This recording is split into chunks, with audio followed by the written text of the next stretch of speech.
Hello, everyone. எல்லோருக்கும் வணக்கம். It's so nice to see you at Church Online.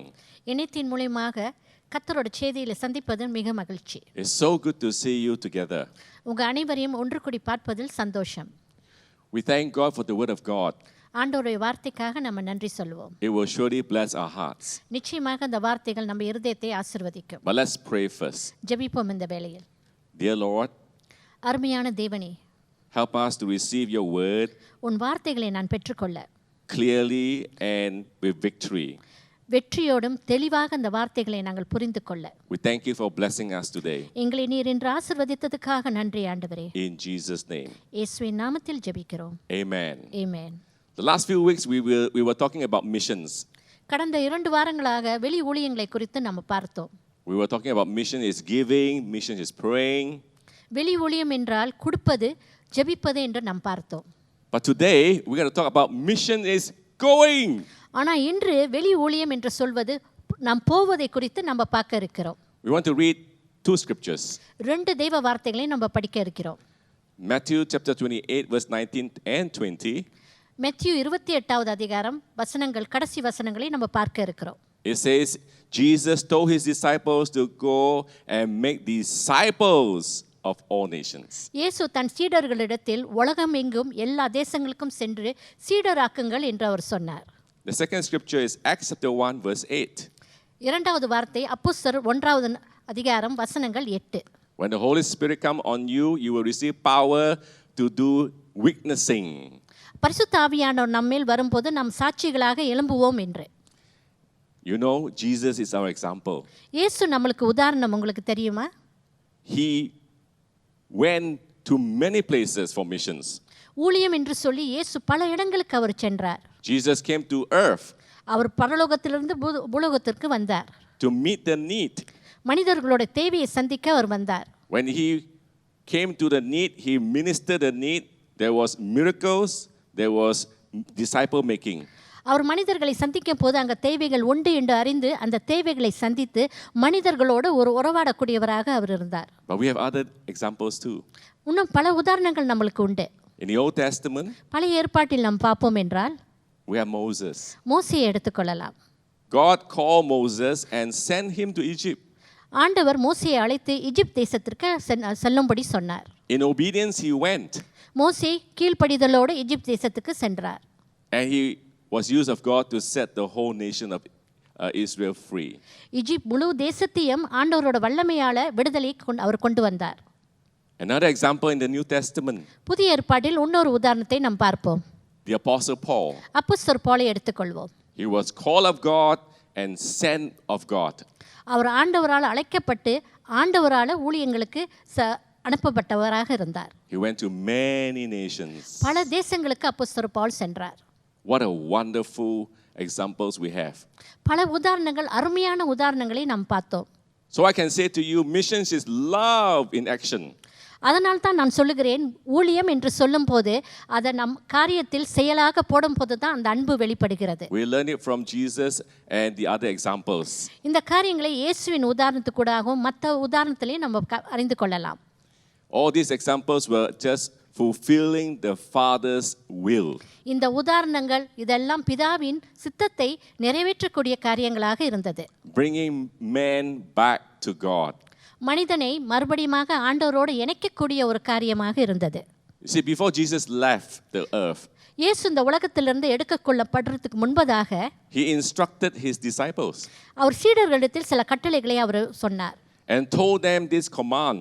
சில கட்டளைகளை அவர் சொன்னார். And they are to follow and they are to obey. அந்த கட்டளைகளுக்கு கீழ்ப்படிந்து அதை அவர்கள் தொடர்ந்து செயல்படும்படி அவர் சொன்னார். His command was to tell them, go and make disciples of all nations. இந்த கட்டளை என்ன? உலகமெங்கு சென்று மனிதர்களை சீடராக்குங்கள் என்று சொல்லப்பட்ட ஒரு காரியம். And because the disciples were obedient, they went. சீடர்கள் கீழ்ப்படிந்தபடியால் அவர்கள் சென்றார்கள். They went from where they were and to other places. அவங்க இருந்த இடத்துல இருந்து புறப்பட்டு பல இடங்களுக்கு அவர்கள் சென்றார்கள்.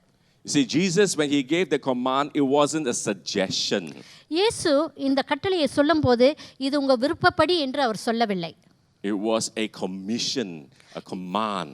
அது ஒரு கட்டளையாக இயேசு சொன்னார். And when we obey God's command, நாம் ஆண்டவருடைய கட்டளைக்கு கீழ்ப்படியும் போது it always brings blessing. அது ஆசீர்வாதத்தை கொண்டு வரக்கூடியதாக இருக்கிறது. In their case, many disciples.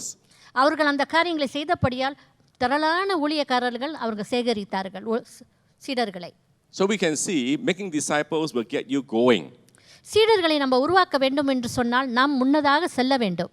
across the block to some other households. நம்ம இருக்கிற வீடுகளுக்கு அருகாமையில் உள்ளவர்களை போய் நாம் சந்திக்க வேண்டும். Get you out of the house to the streets to share. நம் வீட்டிலிருந்து புறப்பட்டு வெளியில போய் நம் ஆட்களை சந்திக்க வேண்டும். And for some it will take you across the ocean to other nations. சிலருக்கு இந்த தேசத்தை விட்டு பிற தேசத்துக்கு செல்லக்கூடிய காரியங்களும் ஏற்படும். This is the responsibility of every believer, every disciple. இது எல்லா சீடர்களுக்கும் எல்லா விசுவாசிகளுக்கும் கொடுக்கப்பட்ட ஒரு பொறுப்பாக இருக்கிறது. It is a heavenly and a powerful command. இது பரலோகத்திலிருந்து நமக்கு கொடுக்கப்பட்ட ஒரு கட்டளையாக இருக்கிறது. Have you prayed and asked the Lord where you should go and share the gospel before? நீங்க தனிப்பட்ட முறையில் ஜெபித்து ஆண்டவரிடத்தில் கேட்டிருக்கிறீர்களா, நான் எந்த தேசத்துக்கு செல்ல வேண்டும், நான் எங்க செல்ல வேண்டும் என்று?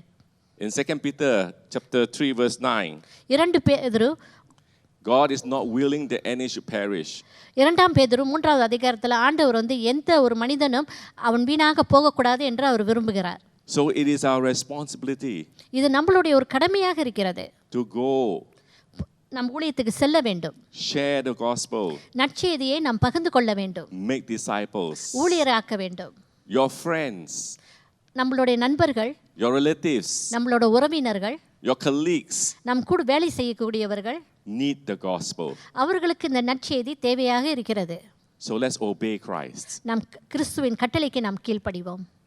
In Victory Family Center, Victory Family Centerல் நம்மளோட சபையில் we believe and plan that every member can be involved in mission as a missionary. நாம் விசுவாசிக்கிறோம் இங்க இருக்கிற ஒவ்வொரு அங்கத்தினரும் இந்த ஊழியத்தில் பங்கு கொள்ளக்கூடியவர்களாக இருக்க முடியும் என்று சொல்லி. By the careful strategy of training and ministry, we grow new believers to become missionary. சரியான முறையில் இந்த புதிதானவர்களை ஊழியத்துக்கு அவர்களை பயிற்சி கொடுத்து அவர்களை தயார் பண்ணி இந்த ஊழியத்துக்கு அனுப்பும் போது திரளான சீடர்களை நம்ம உருவாக்கக்கூடியவர்களாக இருக்கிறோம். So every member can be a missionary. எல்லா அங்கத்தினருக்கும் இந்த ஒரு கடமை உண்டு. அவர்களால் இந்த காரியத்தில் செய்ய முடியும், போக முடியும் ஊழியத்திற்கு. We are so privileged as a local church to have this missions mandate. நமக்கு இந்த பொறுப்பு கொடுக்கப்பட்டிருக்கு, நம்ம சந்தோஷப்பட வேண்டும். இந்த காரியத்தை செய்யக்கூடிய சந்தர்ப்பம் நம் கையில் இருக்கிறது என்று. Because of our faith and the trust in the Lord's leading, God has enabled us to send missionaries for the last 43 years. கடந்த 43 வருஷமாக நம்ம சபையில் ஜெபத்தினாலும் விசுவாசத்தினாலும் பல ஊழியக்காரர்களை தயார்படுத்தி பல தேசத்துக்கு நாம் அனுப்பி இருக்கிறோம். Praise God for his grace. கர்த்தரோட கிருபைக்காக நாம் நன்றி சொல்லுவோம். Why must we be involved in missions by going? ஏன் நம்ம இந்த ஊழியத்துக்கு செல்றதுக்காக நம்ம இதில் பொறுப்பெடுக்க வேண்டும்? ஏன் இதில் நம்ம கலந்து கொள்ள வேண்டும்? I'd like to give you 4 points. 4 காரியத்தை குறிப்புகளை நான் சொல்லுகிறேன். Firstly is the right understanding of Jesus' command. முதல் காரியம் இயேசு சொன்ன கட்டளை. He said, go and make disciples of all nations. இயேசு சொன்ன காரியம் உலகெங்கும் சென்று நீங்கள் சீடராக்குங்கள் என்று அவர் சொன்னார். The first priority is making disciples. முக்கியமான ஒரு காரியமே சீடராக்குவது. The second is everywhere. இரண்டாவது காரியம் உலகெங்கும் எல்லா இடங்களிலும் என்று அவர் சொன்னார். So it should not just be where you are at, it is also elsewhere. நாம் இருக்கிற இடத்தை மட்டும் அல்ல, நாம் இந்த இடத்தை விட்டு வேறு தொலைவில் உள்ள எல்லா இடங்களுக்கும் நாம் செல்ல வேண்டும். Do you know that the Holy Spirit has given you power to become witnesses here and elsewhere? உங்களுக்கு தெரியுமா, பரிசுத்த ஆவியானவர் அந்த வல்லமையை நமக்கு கொடுத்திருக்கிறார். இந்த இடத்திலும் பல தேசங்களுக்கும் நாம் சாட்சியாக இருப்பதற்கு. So if you understand this, you will get going. Amen.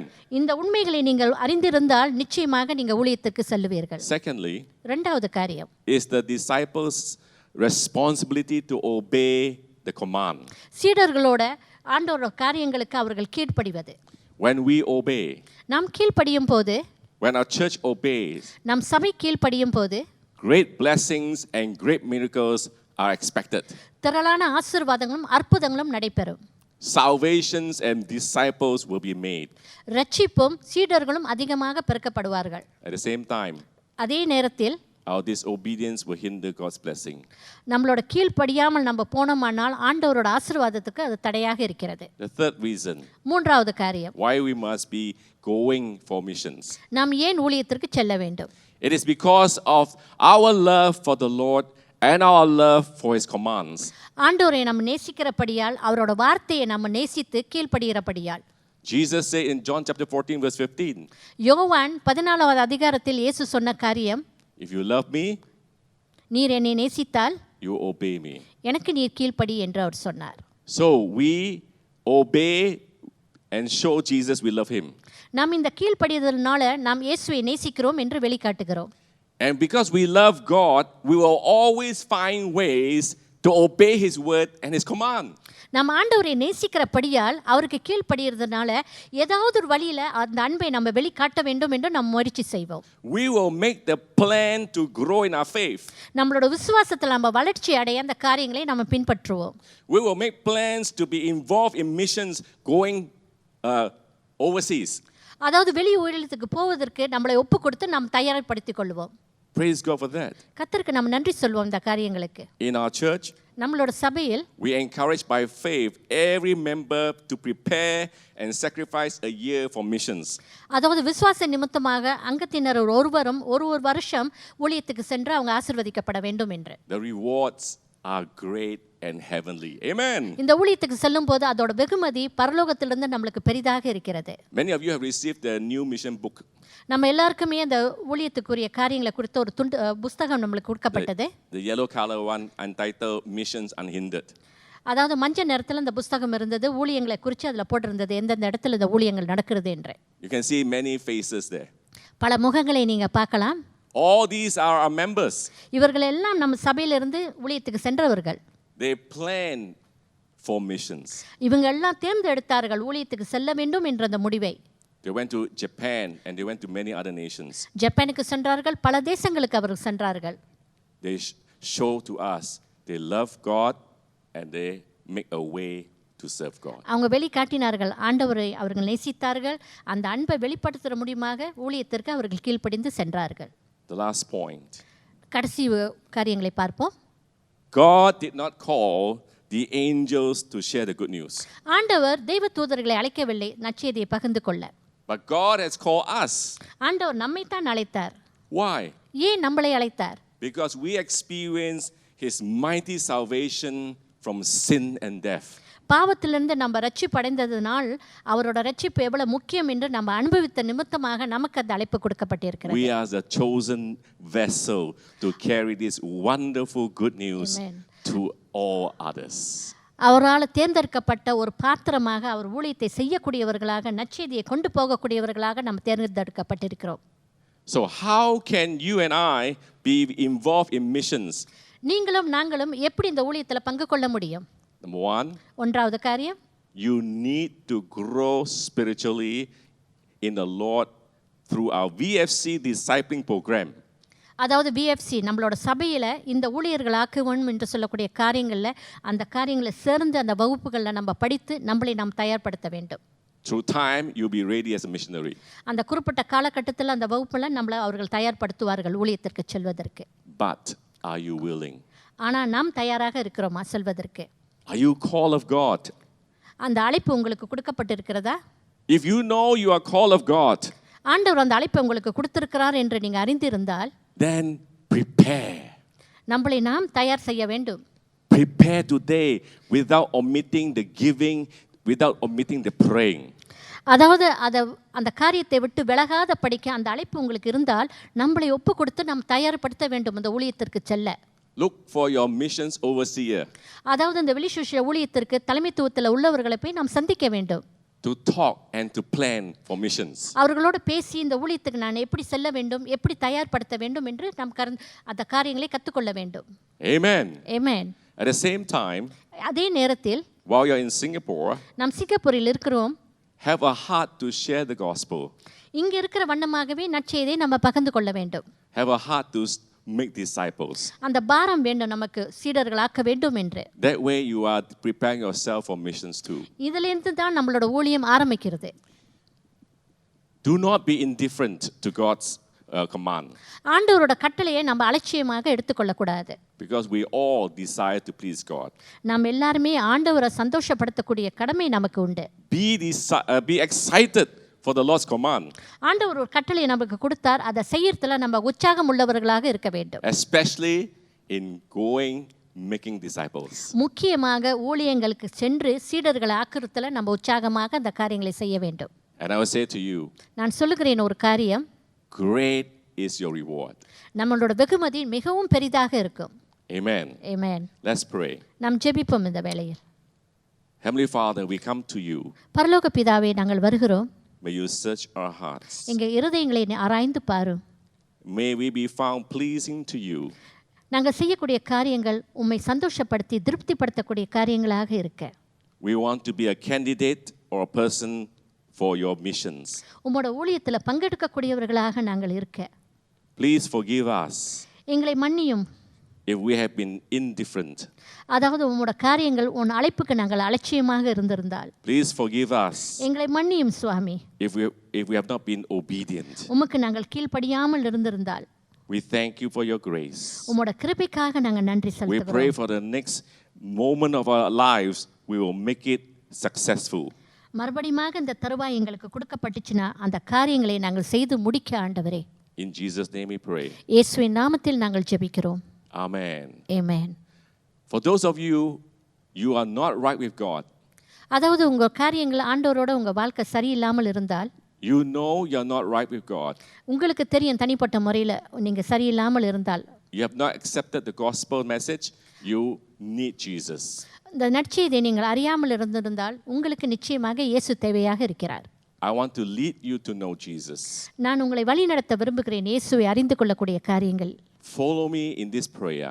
என்னோடு பின்தொடர்ந்து இந்த ஜெபத்தை நீங்கள் சொல்லுங்கள். And let God come to your life. ஆண்டவர் உங்க வாழ்க்கையை பொறுப்பெடுக்க வேண்டும் என்று ஒப்புக்கொடுங்கள். Shall we pray? நாம் ஜெபிப்போம். Dear Lord, அன்பான ஆண்டவரே, I know I am a sinner. நான் ஒரு பாவி என்று எனக்கு தெரியும். I'm not right with you. நான் உம்மிடத்தில் சரியாக இல்லை. I ask of you to forgive me. நீர் என்னை மன்னிக்கும்படி கேட்கிறேன். Cleanse me. என்னை கழுவி சுத்திகரியும். And help me to be your disciple. உம்முடைய சீடராக என்னை மாற்றும். Help me to read your word.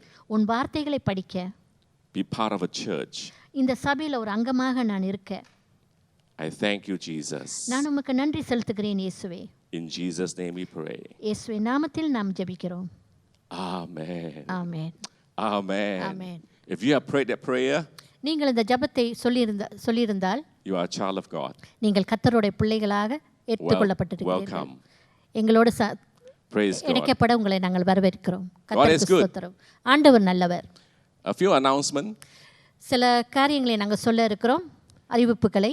For those of you who have not made your faith pledge your faith pledge yet, உங்க விசுவாச காணிக்கையை நீங்க புதுப்பிக்காமல் இருந்திருந்தால், please do so with the VFC app.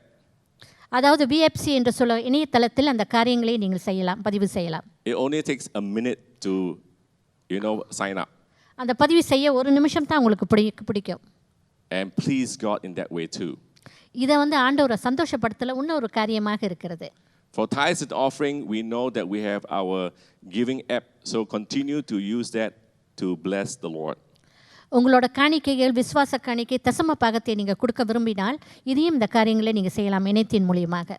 But before I end today, இந்த செய்தியை முடிக்கிறதுக்கு முன்பதாக I would like to announce to all our Tamil congregation members என்னோட தமிழ் சபை எல்லா அங்கத்தினருக்கும் ஒரு காரியத்தை நான் சொல்ல விரும்புகிறேன். That Pastor Richard Martin will be taking over as the Tamil language overseer. வர்ற நாட்களில் நம்மளோட போதகர் ரிச்சர்ட் மார்ட்டின் தமிழ் சபையின் போதகராக அவர் பொறுப்பு எடுத்துக்கொள்வார். And we will be transiting over the next few weeks.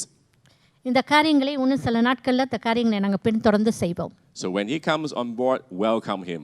அவர் வரும்போது அவரை நாம் ஏற்றுக்கொண்டு வரவேற்போம். Let's believe God for Tamil service to go higher heights. நாம் விசுவாசிப்போம் ஆண்டவர் இடத்துல தமிழ் சபையோட வளர்ச்சிக்காக.